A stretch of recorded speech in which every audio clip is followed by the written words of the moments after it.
Dios te bendiga, te saluda la pastora Sandra Díaz de Rivero.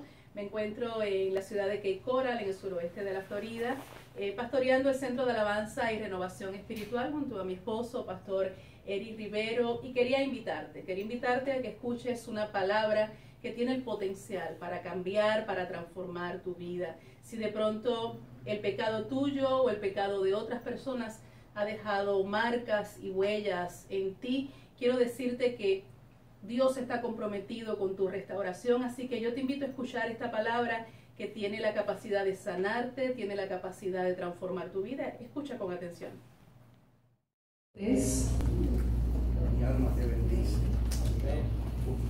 Apocalipsis capítulo 3, y vamos a leer los versos del 15 al 17 y luego te mueves rápidamente a segunda de Timoteo capítulo 3, versos del 1 al 5. Apocalipsis capítulo 3, versos del 15 al 17, y segunda de Timoteo capítulo 3 también, versos del 1 al 5.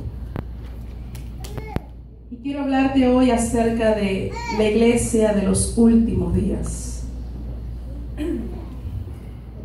La iglesia de los últimos días. Apocalipsis capítulo 3, ¿lo tienes? Verso 15. Dice el Señor: yo conozco tus obras, que ni eres frío ni caliente. Ojalá fueses frío o caliente. Pero por cuanto eres tibio y no frío ni caliente, te vomitaré de mi boca. Porque tú dices: yo soy rico y me he enriquecido y de ninguna cosa tengo necesidad, y no sabes que tú eres un desventurado, miserable, pobre, ciego y desnudo. Segunda de Timoteo capítulo 3, versos del 1 al 5 dice: también debes saber esto, que en los postreros días vendrán tiempos peligrosos. Y esta palabra peligroso en el original es la misma palabra que se utiliza cuando se hablaba de endemoniados que tenían y manifestaban mucha agresividad. Por lo tanto, hay versiones que lo traducen como tiempos salvajes. Porque habrá hombres amadores de sí mismos, avaros, vanagloriosos, soberbios, blasfemos, desobedientes a los padres, ingratos, impíos, sin afecto natural, implacables, calumniadores, intemperantes, crueles, aborrecedores de lo bueno, traidores, impetuosos, infatuados, amadores de los deleites más que de Dios, que tendrán apariencia de piedad, pero negarán la eficacia de ella. A estos evita. Qué bueno es saber que estás en medio de nosotros, Dios. Qué bueno es saber que tu Espíritu Santo se ha paseado en este lugar, tocando lo profundo de nuestros corazones, Señor. Qué bueno es saber que tu palabra es viva y es eficaz y es más cortante que espada de doble filo, Señor. Qué bueno es saber que te anticipaste a nuestra llegada y nos preparaste el alimento que tú sabes necesitamos.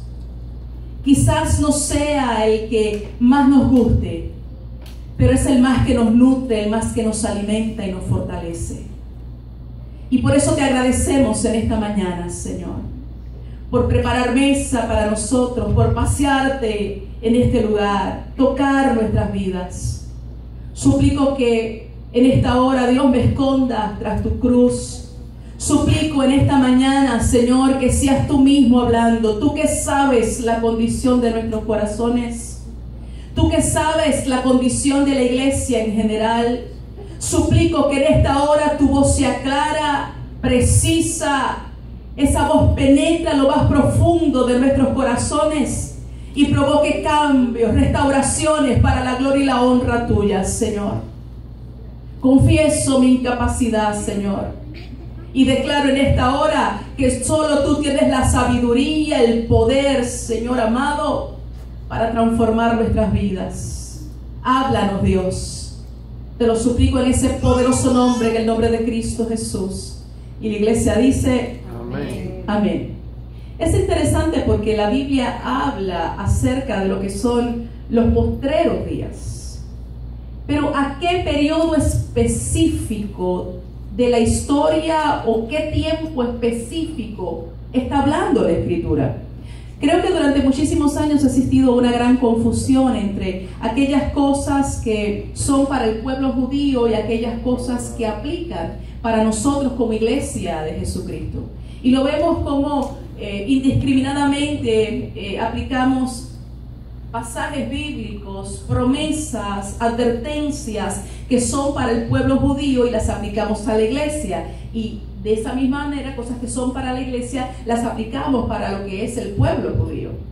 El hecho es que la Biblia establece un orden cronológico para lo que son los acontecimientos finales. El periodo de la iglesia cae dentro de lo que se conoce como el día de la gracia o el periodo de la dispensación, que comienza con la cruz de nuestro Señor Jesucristo, incluye lo que es el advenimiento del Espíritu Santo de Dios y se extiende hasta que llegue la plenitud de los creyentes que han de ser salvos, personas que han de ser conectadas a lo que es este edificio espiritual maravilloso que es la iglesia de Jesucristo, la novia del Cordero. Es decir, que hasta que el último cristiano, esa última piedra viva, no sea colocada en este edificio, en esta casa espiritual, y cuando digo esta, obviamente no me refiero a este lugar, sino a lo que es la iglesia de Jesucristo en general, hasta que esa última piedra no sea conectada, nuestro Señor Jesucristo no va a venir. Una vez la iglesia sea arrebatada, el mundo va a estar listo para lo que es o lo que son los juicios finales. El juicio final del Señor, donde toda la ira del Señor va a comenzar a ser derramada sobre un mundo que le rechazó, un mundo que no reconoció su soberanía y su señorío. Entonces es importante que nosotros entendamos que los días finales del mundo no son los días finales de la iglesia. Amén. Ni tan siquiera son los días finales del pueblo judío. Los días finales de la iglesia son aquellos que anteceden a la gran tribulación. Porque si tú no lo sabías, la iglesia de Jesucristo no tendrá que pasar por ese periodo. Gracias por su entusiasmo. Amén. Usted lo ha escuchado muchas veces, o usted estaba muy seguro de esto. Amén. Porque ni tan siquiera le causa emoción. O quizás no está consciente de lo terrible que va a ser ese tiempo y entonces no se emociona al saber, al conocer que usted no tendrá que pasar por ninguna de esas catástrofes, por así decirlo. Entonces, cuando la Biblia habla de los postreros días para la iglesia, está hablando de un periodo de tiempo antes de lo que es la tribulación y la gran tribulación. Cuando la iglesia sea levantada, la iglesia entra a lo que son las bodas del Cordero, y aquí en la tierra hay un periodo terrible de tribulación que se extiende por 7 años. Y en ese periodo de tiempo, el pueblo de Israel va a estar en sus postreros días, en donde Dios va a estar teniendo un trato muy especial con ellos. ¿Me están entendiendo? Los postreros días para la iglesia de Jesucristo es antes de la tribulación. Los postreros días para el pueblo judío es dentro de ese periodo de tribulación. Y el trato de Dios es muy diferente con uno y con otro. Amén. Las circunstancias y las condiciones que se viven son muy diferentes. ¿Por qué? Porque los postreros días para el pueblo judío van a ser días llenos de calamidades, sufrimiento, tragedias. Los juicios de Dios están presentes. Amén. Pero cuando la Biblia habla de los postreros días para la iglesia de Jesucristo, Si usted lo estudia con detenimiento, se va a dar cuenta que van a ser días donde habrá prosperidad, donde habrá riquezas materiales, pero una profunda corrupción moral. Apocalipsis capítulo 3 comienza con lo que es el mensaje a las 7 iglesias. Y en ese tiempo había muchas más iglesias fundadas, pero se habla acerca de 7 iglesias. Y muchos expertos y comentaristas bíblicos dicen que estas 7 iglesias representan los 7 grandes periodos del cristianismo. Si esto es así, entonces nosotros nos encontramos en el último periodo del cristianismo. ¿Sabes lo que eso significa? Cristo viene pronto. Y el último mensaje que se da para las iglesias es la iglesia de la Odisea.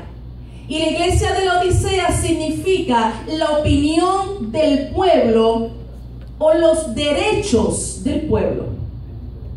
Es la iglesia democrática. Es la iglesia donde se lleva a votación y la mayoría determina lo que se va a hacer o lo que no se va a hacer.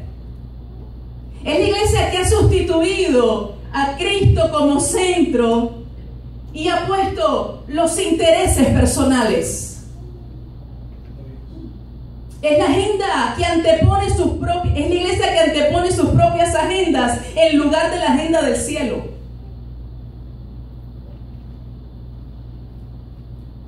Es la iglesia donde el hombre es el centro y no Cristo. Es la iglesia mundana.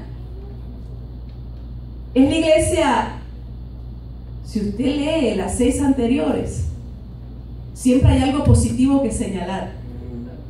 Pero a esta iglesia no se le señala nada positivo. De hecho, es la iglesia que recibe la amonestación más fuerte, la reprimenda más fuerte. ¿Saben que Apocalipsis 3 revela que la iglesia de los postreros días será una que le produce náuseas al Señor?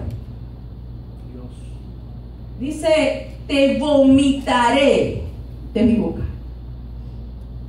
Pero ¿cuáles son las características de la iglesia de los últimos tiempos?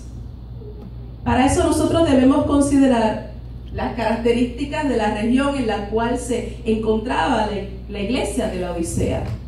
¿Sabes que la ciudad de la Odisea era un centro bancario? Poseía muchísimas riquezas. Era una ciudad embellecida por hermosos templos, grandes edificios. Era muy famosa por su escuela de medicina. Y en esa escuela de medicina se había desarrollado un ungüento para los ojos. Así que gente de diferentes lugares venía para comprar aquel ungüento, el colirio, para las enfermedades que ellos tenían en los ojos. También era reconocida por su industria de lana negra brillante. Era famosa por eso. Imagínese usted la lana negra, resplandeciente, brillante, lustrosa. Y la gente viajaba a grandes distancias. ¿Para qué? Para comprar de aquel lugar esa lana que evidenciaba que eras alguien con recursos, alguien pudiente. Y como si fuera poco, en sus cercanías habían manantiales de aguas minerales. El hecho es que la Odisea era una ciudad dominada por el afán del negocio y el lucro personal.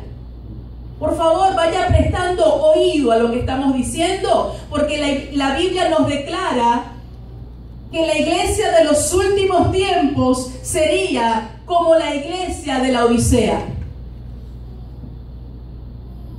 Este texto, hermanos, si usted lo lee con detenimiento, se va a dar cuenta que marca un gran contraste en lo que ellos pensaban acerca de ellos mismos y lo que Dios dice que ellos eran. Y sería bueno que nosotros reflexionáramos un instante. Si lo que nosotros estamos pensando acerca de nosotros mismos es lo mismo que Dios declara que nosotros somos. Porque a veces tenemos un concepto y una imagen de nosotros que está muy divorciada de lo que es lo que Dios ha declarado. de cuál es nuestra condición espiritual. Mire, ellos decían, soy rico y me he enriquecido y de ninguna cosa tengo necesidad. Eso es lo que ellos decían. Pero Dios dice, yo conozco tus obras, que ni eres frío ni caliente. Ojalá fuese frío o caliente. Pero por cuanto eres tibio y no frío ni caliente, te vomitaré de mi boca. Los manantiales de agua fría sirven para refrescar. Los manantiales de aguas calientes se convierten en terapias, en medicina también. Pero el agua tibia sirve solamente para provocar náuseas. Y es lo que les está diciendo el Señor a esta iglesia. Y Dios nos ve escasos en todos los sentidos. Un contraste muy grande, porque por fuera hay opulencia, por fuera hay riqueza, por fuera hay cosas majestuosas, por fuera hay cosas que parecerían indicar que el favor y la bendición de Dios esté en ese lugar. Pero Dios dice, yo te estoy viendo escaso en todas las áreas. Y dice acerca de ellos, eres un desventurado. Y cuando yo me puse a profundizar un poco en esta expresión, me sorprendí porque encontré que se refiere a angustia. Dios les está diciendo, eres un desventurado. En otras palabras, eres un ser, una persona que te mantienes en angustia, en esa intranquilidad. Dígame usted, si esos no son los tiempos que estamos viviendo. En donde cuando nos comparamos con otras personas tenemos de todo, tenemos más de lo que necesitamos. Pero vivimos en esa angustia, en esa intranquilidad, en esa agitación del alma, que no nos deja disfrutar de todas esas cosas que al parecer pudieran ser muy buenas.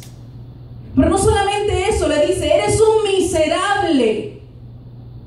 Y esa palabra miserable lo que significa es digno de lástima. Le dice, eres pobre. En otras palabras, eres un pordiosero. Y seguí profundizando en esa palabra y para mi sorpresa descubrí que figurativamente se refiere a afligido. Es decir, abatimiento y tristeza. Fíjense lo que le está diciendo Dios a esta iglesia. Tú piensas acerca de ti que eres rico y que no careces de nada, pero yo digo acerca de ti que eres un angustiado, eres digno de lástima y eres una persona afligida. Aparte de eso dice ciego, es decir, opaco como nublado. Y termina diciendo desnudo. En otras palabras, despojado. De manera que la iglesia de los postreros días, hermanos, será una iglesia que le produce náuseas al Señor. Y cuando estamos hablando de la iglesia, obviamente estamos hablando en términos generales. Dentro de eso sabemos que hay creyentes que están viviendo el verdadero evangelio. Amén.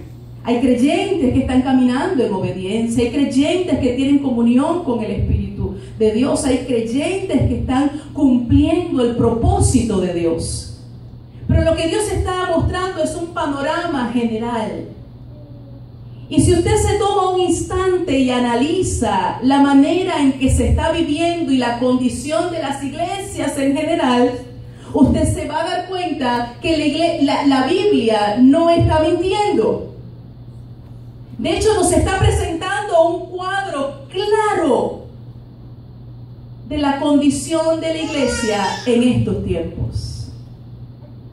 Y te lo vuelvo a repetir, la iglesia de los últimos tiempos será una iglesia que le provoca náuseas al Señor, por la corrupción moral a consecuencia de todas las riquezas materiales que ha acumulado y de la manera en que las ha obtenido. Es algo que a la santidad de Dios le provoca náuseas, es repulsivo delante de sus ojos. Y mire, por muchos años nosotros hemos criticado, hemos señalado a aquellos que en muchos años anteriores vendían lo que es el perdón de los pecados. ¿Sabe que en un tiempo de la historia del cristianismo se dio esta dinámica? La gente llevaba ofrendas y se le concedía el perdón de los pecados.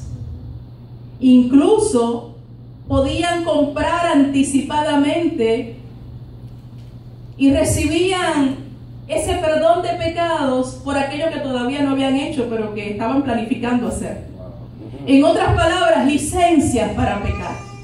Si usted no lo sabe, estudia la historia, estúdiala, es bien interesante. Y la iglesia de Jesucristo hoy obviamente señala eso está mal, eso no se debe hacer, eso es antibíblico. Y hubo un tiempo también donde se presentaban ofrendas por aquellos que habían muerto. ¿Para qué? Para liberarlos del tormento en el que se pudieran encontrar. Y estamos claros que eso también es completamente antibíblico. Y la iglesia cristiana evangélica por muchos años ha señalado y ha condenado ese tipo de prácticas que sin lugar a dudas no son bíblicas. Pero ¿qué de aquellas prácticas mercantiles que han surgido en el seno de la iglesia de Jesucristo en este día? Esas tan famosas semillas para pactar. Ofrendas que se dan intentando obtener el favor de Dios. Y cada día lo escuchamos con más frecuencia. Si necesitas $1,000, pues ofréndale a Dios 100. Pacta con Dios. El pacto de Dios fue en la cruz del Calvario, a través de la persona de Cristo Jesús. Y cuando tú pones tu fe en Jesucristo, tú estás pactando con Dios. De ahí en adelante lo que se requiere es un camino de sujeción, de sometimiento y de obediencia al Señor. ¿Qué usted me dice de todos esos programas en la radio y en la televisión, donde se toman espacios que deberían ser para la predicación del reino de Dios, del Evangelio, para predicarle a las vidas que necesitan un Salvador, y se toman esos espacios, ¿para qué? Para vender pañitos ungidos, mantos ungidos, remedios, pastillas. Y nos hemos convertido en mercaderes de almas, tal y como hace unos cuantos siglos atrás. Y aunque es muy triste, hermanos, la realidad es que no debe sorprendernos, porque Dios nos advirtió claramente cómo serían los hombres de los postreros días. Lo leímos, segunda de Timoteo capítulo 3, versos del 1 al 5. Y no te lo voy a volver a leer hoy, porque la próxima semana vamos a estar adentrándonos en este pasaje.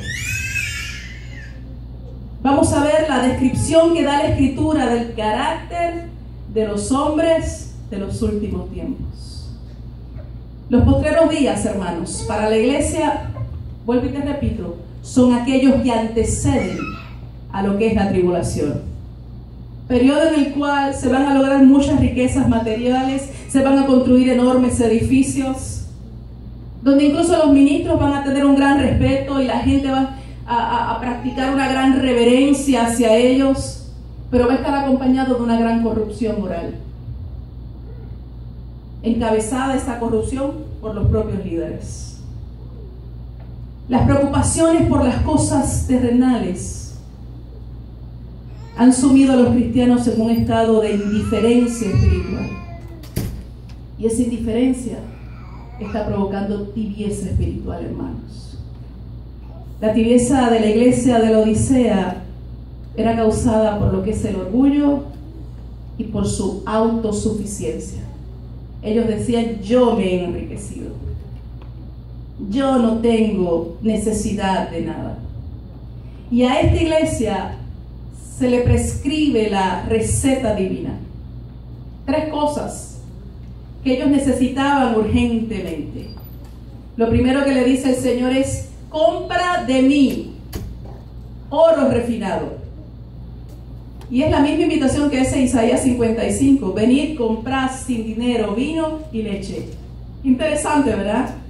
Ven y adquiere de mí. En otras palabras, el Señor les está diciendo: ven al que es fuente de toda riqueza y obtén lo que no se puede comprar con dinero. ¿Y de qué es de lo que está hablando el Señor aquí? Dice oro refinado. Y cuando usted va a la Escritura, usted se va a dar cuenta que la fe se asemeja a eso, a ese oro que es refinado, que es pulido. Por lo tanto, el Señor le está diciendo a esta iglesia: ven a mí y obtén ese don preciado que es fe. Esa fe que purifica, esa fe que santifica. Pero no solamente eso, se le dice: ven y compra vestiduras blancas. Acuérdense que este lugar era famoso por comprar lino negro, ¿ok? Pero se le está diciendo: ven y compra de mí blanco, pureza, exactamente. Y eso habla, hermanos, de lo que es la justicia de Dios, que cubre nuestra naturaleza corrompida. Y no solamente eso, se le dice: ven a mí y compra colirio. ¿Para qué? Para que tus ojos se abran y recibas renovación de entendimiento, para que puedas entender cuán lejos has estado caminando de mí. Porque vuelvo y digo, a veces pensamos que estamos muy bien, porque nos comparamos con el otro y decimos: yo no hago lo que hace ese. Pero sería muy bueno que entráramos a la presencia de Dios y descubriéramos cómo realmente nos está viendo Dios. Mire, es muy triste la condición de la iglesia en este tiempo. Hay una carga profunda en mi corazón por la manera en que muchos de ustedes están viviendo. Y no solamente ustedes. Cuando miro la condición de la iglesia, cuando prendo la televisión y escucho los programas, cuando prendo la radio y escucho lo que de allí está saliendo, cuando veo cómo aquellos que se identifican con la cruz de Cristo viven, caminan, hablan, carga mi corazón. Y esa es la iglesia de los últimos tiempos. Es triste ver cómo desde muchos altares se estimula, hermanos, a la inmoralidad. Cómo se rebaja la importancia de doctrinas que son esenciales, básicas para el cristianismo. Tal y como dice el apóstol Pablo: tendrán apariencia de piedad, pero negarán la eficacia de ella. Pero bendito sea el nombre del Señor, que como Padre amante reprende y castiga a los que son suyos. Lo dice Hebreos capítulo 12, amén. ¿Cuántos saben eso? El padre que ama disciplina. Amén. La mayor muestra de amor que un padre le puede dar a su hijo es disciplina. ¿Sí? Disciplina. El padre que ama a su hijo lo disciplina. Y necesitamos esto, hermanos. Sabrá Dios cuánto de lo que tú estás viviendo no es otra cosa que el resultado precisamente de la disciplina, de la mano amorosa de Dios que corrige. Y mucho de lo que podamos estar nosotros viviendo, hermanos. ¿No es eso que el trato de Dios llamando a nuestra atención? Para limpiarnos de toda la corrupción, de toda inmoralidad que se está viviendo en este tiempo.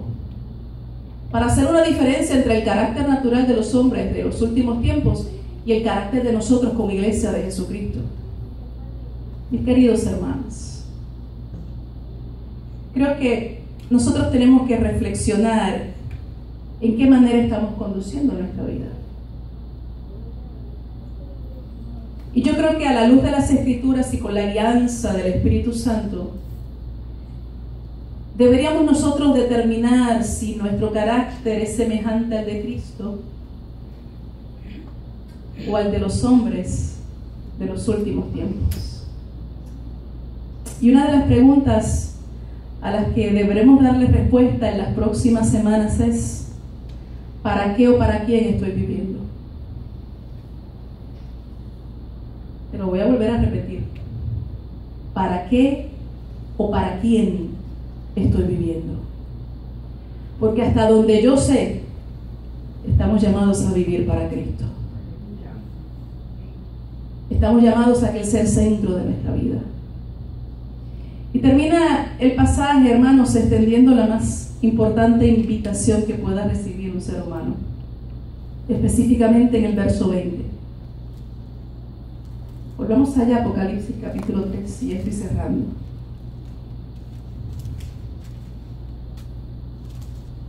Dice: he aquí, yo estoy a la puerta y llamo. Interesantemente, este verso se usa para los inconversos, pero está enmarcado dentro de un mensaje para una de las iglesias. Así que este no es un mensaje evangelístico. Esto es un mensaje para la iglesia de Jesucristo. He aquí, yo estoy a la puerta y llamo. Si alguno oye mi voz y abre la puerta, entraré a él y cenaré con él y él conmigo. No es una invitación a desayunar ni a almorzar. Es una invitación a cenar. Y la cena es el último alimento del día, que se coge justo antes de que caiga la noche. Entonces el Señor le está diciendo a su iglesia: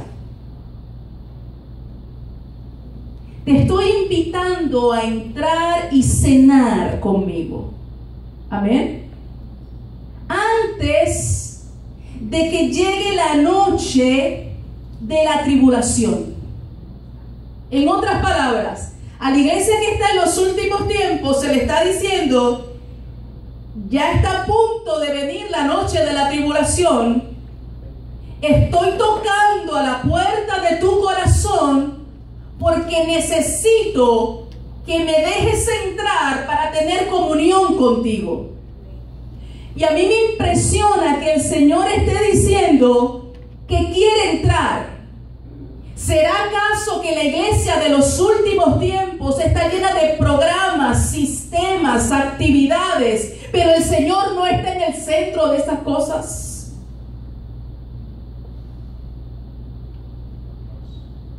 ¿Será que acaso mucho de lo que estamos haciendo está carente y ausente de Dios en nuestras vidas? Que el Señor nos está diciendo: eres iglesia, pero no estás disfrutando de la más íntima comunión conmigo. Y la noche está por caer. Y esa noche anuncia tiempos terribles de tribulación. Hermanos, para que podamos sentarnos a su mesa y disfrutar de la comunión, yo creo que necesitamos reflexionar sobre cómo estamos viviendo. Hay una generación de cristianos, estas son las buenas nuevas. Hay una generación del llamado de Dios. Y están despertando. Y han decidido abrirle las puertas del corazón al Señor. Y comenzar a practicar esa íntima comunión con el Señor. Y yo te pregunto en esta hora: ¿serás tú? ¿Estarás tú entre esos? Entre esos que están despertando, que están abriéndole las puertas de su corazón y dando la bienvenida a esa íntima comunión con el Espíritu de Dios. ¿O serán de los que están angustiados, afligidos, afanados por las cosas de este mundo, por la acumulación de riquezas, de bienes, por la autocomplacencia y el deseo de querer vivir bien y con tranquilidad, desconectados completamente de lo que es el tiempo que estamos viviendo como iglesia? ¿Lo puedes entender, hermano? Yo creo que el mensaje es claro en esta hora. Y como he dicho en ocasiones anteriores, no es de los mensajes que le gusta a la gente. A la gente le gusta escuchar que todo va a estar bien, que Dios está en control de todo y que van a ser tremendamente bendecidos. Y uno escucha las profecías que se dan hoy, y las profecías que se dan hoy, el 90% de esas profecías dicen lo mismo: te voy a bendecir, te voy a bendecir, te voy a bendecir. Y ciertamente Dios quiere bendecirnos. Pero para que la bendición de Dios llegue a nuestras vidas, tenemos que caminar en obediencia, en sujeción, en sometimiento a su palabra. Iglesia, necesitamos reflexionar sobre cómo estamos viviendo. Necesitamos reflexionar si realmente Cristo es el centro, si realmente día a día nos estamos sentando a la mesa para tener comunión con Dios, o si estamos detrás de nuestros propios sueños, alcanzar nuestras propias y desarrollar nuestras propias agendas, desconectados del propósito de Dios. Aunque vivimos en el tiempo de la Odisea, no tenemos que ser como la Odisea. Podemos ser de los que responden al llamado del Maestro y se sientan a la mesa para tener comunión con Él. Inclina tus ojos y vamos a orar en esta hora. Señor, te agradecemos en esta hora por esta palabra que es viva y que es eficaz. Ciertamente hay mucho que arreglar, mucho que enmendar, mucho que enderezar. Vivimos en un sistema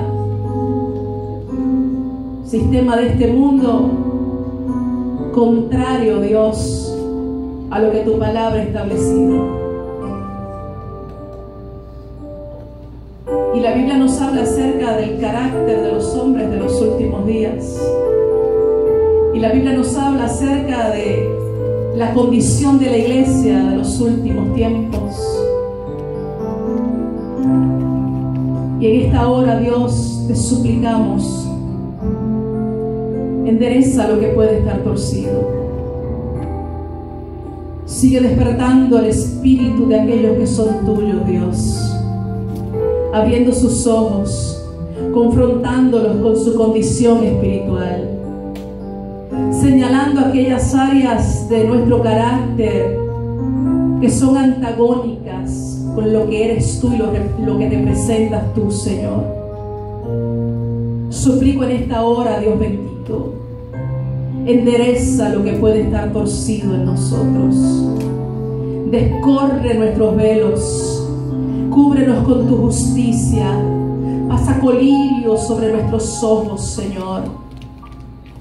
Danos de tus riquezas, de esas que no se pueden comprar con dinero, Señor, sino que se obtienen en tu presencia con sujeción, sometimiento, obediencia a ti, Señor.